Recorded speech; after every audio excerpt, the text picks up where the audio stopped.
Hi guys. Right, Chapter 5, Furniture Forest. Darcus couldn't return to school because Uncle Max had told them he was sick with a high temperature. On the way home they stopped at a pet shop and Uncle Max bought him a bag of oakwood mulch for Baxter's tank. Back at the flat, Darcus carried the newly cleaned aquarium to the yard behind Uncle Max's flat, placing it on the concrete steps that led to the overgrown scrub that had once been a lawn. He filled it halfway up with mulch, then he gathered pieces of bark from around the yard to lay on top. In the centre of the tank he leant 3 strips of bark against each other to create an earthy nook, trying to make a beetle habitat like the ones he'd read about in his red book. How come I didn't know that Dad loves beetles? Darcus wondered out loud as he arranged leaves and sticks around the edge of Baxter's tank. It's weird. I know that he likes custard creams and cats and cycling. He turned and looked at Baxter, who was crawling along the concrete step beside him. Don't you think it's weird? He paused as if listening for Baxter's response, then shook himself. I'll tell you what is weird. Talking to beetles. That's weird. He picked up the mug of milk Uncle Max had brought down for him before he'd gone to work and drained it.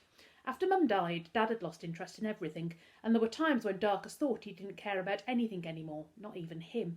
So perhaps it wasn't so strange that he'd stopped being interested in beetles. Darcus looked down at Baxter. Insect hunting sounds fun, huh? He put down the empty cup. When we find Dad, I'm going to make him take us. Baxter marched up to Darcus's mug and rammed it with his horn. The mug rocked. Hey, what's that cup ever done to you? Baxter butted it again, knocking it over. Darcus watched, fascinated, as the beetle jammed his horn under the cup and lifted it, clattering it against the wall of the tank. What'd you do that for? Darcus righted the mug. Baxter moved his horn slowly from left to right, and then headbutted the cup again, knocking it back onto its side. He spread his elytra and lifted into the air, tugging at the handle of the mug with his claws. You want me to pick it up? Darcus offered. Is that right? Baxter flew into the tank and looked up expectantly. In there? With you? Darcus placed the mug beside Baxter. The beetle set about pushing the mug into the wigwam of bark Darcus had made, then reversed in and out several times. What's that? Darcus scoffed. A bedroom? Baxter reared up, lifting his thorax and front legs, waggling them at Darcus as if delighted at being understood. It is a bedroom, Darcus laughed. Since when did beetles need bedrooms? Baxter tilted his head cockily as if to say, You know nothing. Darcus was about to argue, then chuckled and clapped his hand to his forehead. He was not going to quarrel with an insect. Sometimes he really thought he was communicating with the beetle, even though that was impossible. He instinctively knew what Baxter wanted, or at least he felt like he did. If Darcus paid close attention, the beetle's movements made sense to him, and at times he was sure Baxter was trying to tell him things, like in the museum with the yellow ladybird. He wondered what Uncle Max would say if he told him, although perhaps that wasn't a good idea. Uncle Max already behaved like he didn't trust Baxter, which Darcus thought was unfair. Baxter was just a beetle, after all. It wasn't his fault he was cleverer and more special than ordinary beetles. Dad would have made him prove it. He was forever telling Darcus to be scientific in his approach to things. Life is a mystery, son, and science the tool for understanding it, was Dad's stock response to every puzzle, even when that puzzle was something as ordinary as trying to find his other shoe. Darcus used to groan when Dad used this phrase, but right now he'd have given anything to hear it. Of course, Darcus sat up straight. I should do a scientific experiment to see if Baxter really can understand me. That's what Dad would do. He looked about in the dirt at the bottom of the steps. If he was going to prove that he and Baxter could understand each other, he needed to find another ordinary beetle and set up a control test. Using a stick, he scratched around in the flower bed beside the steps. He didn't find any beetles there, so he lifted a stone and found a collection of woodlice having a meeting. You'll have to do, he said, picking one off the stone and watching it roll into a tight ball in his palm. Don't be frightened. I'm not going to eat you. He picked up Baxter in his other hand, placing him and the woodlouse towards the back of one of the concrete steps. Now, when I let you both go, he said, slowly and clearly, I want you to stay exactly where you are. Okay? Go. Neither creature moved. Darcus stared at the woodlouse, willing it to take a step forward. Nothing happened. Okay, this time, he said, picking up both insects again. When I put you down, I want you to crawl to the edge of the step and then stop. Again, he placed the insects at the back of the step. For a second, neither of them moved, but then Baxter started crawling forwards. Yeah, come on, Baxter. Darcus felt a rush of pleasure as the beetle moved towards him. Then the woodlouse scurried forward. Both insects stopped when they got to the edge of the step, and Darcus scratched his head. So far, he was proving nothing. The woodlouse turned and crawled away from the edge of the step. Ha! I asked you to stop when you got to the edge of the step, not crawl sideways, Darkus said triumphantly to it, just as Baxter fell face first over the edge of the step, landing on his back with his legs waggling in the air. Oh, are you okay, Baxter? He picked up the rhinoceros beetle and returned him to his tank, feeling deflated. You're pretty clumsy. Did you know that? Deciding to give up on the experiments, he peeled the banana that Uncle Max had bought him with his milk, broke off a lump and placed it in the tank beside Baxter. Dad's beetle book said that rhinoceros beetles eat fruit and tree sap, and he'd discovered that Baxter was particularly fond of bananas.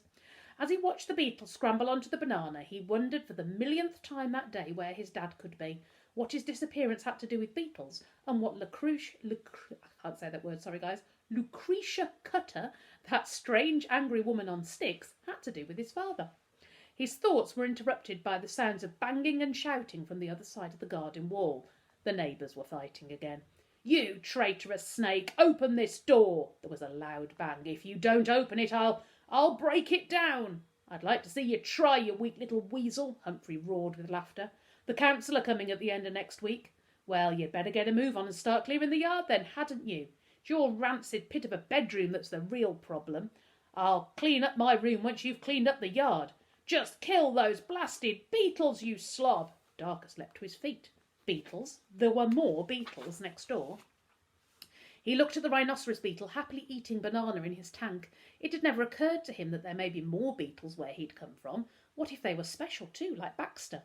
He ran down to the dilapidated shed at the bottom of the garden, stepping up onto the rotting windowsill and then pulling himself onto the mossy roof before scrambling along to the wall and lying flat along the top of it. He couldn't help but let out a low whistle of surprise as he looked down into the yard on the other side. It was crammed full of furniture. Uncle Max had told him the neighbours were hoarders, but he'd never seen anything like this before. The yard was piled high with junk. It looked as if a mob of brawling furniture had been frozen with a ray gun. Table and chair legs stuck out, their feet like clenched fists about to land a punch. A brave hat stand was making a break for it at the south side of the yard, held back by tendrils of bindweed. Wardrobes cowered beneath tarpaulin. Naked lampstands were bound together with a rope. Bed springs pinged out of mattresses, and a giant bathtub reared up in the middle of the yard, a pink scooter dangling helplessly from its taps. Cool, Darkus breathed out, immediately wanting to explore. Near the building itself, a towering sycamore tree reached up past the window where the shouting was coming from.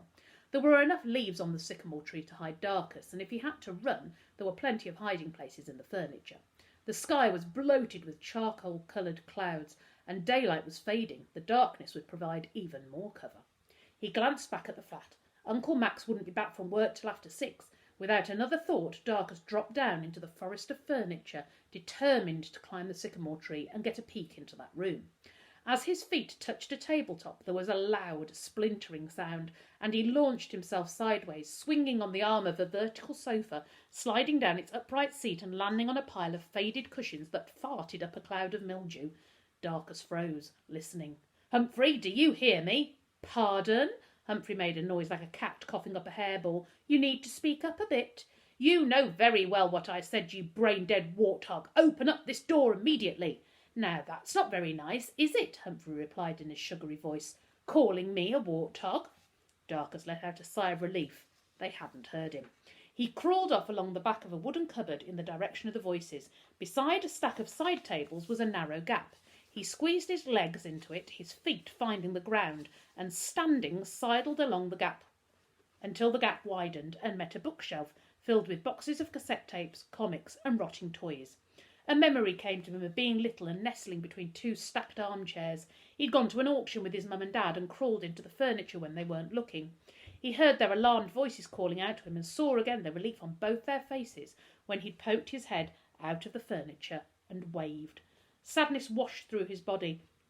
He shook his head to dissolve the memory and squatted down, slithering forward through an avenue of chair legs, pulling himself over an aggressive thistle, gritting his teeth as it tore at his jumper. Okay, back for part 2 in a moment.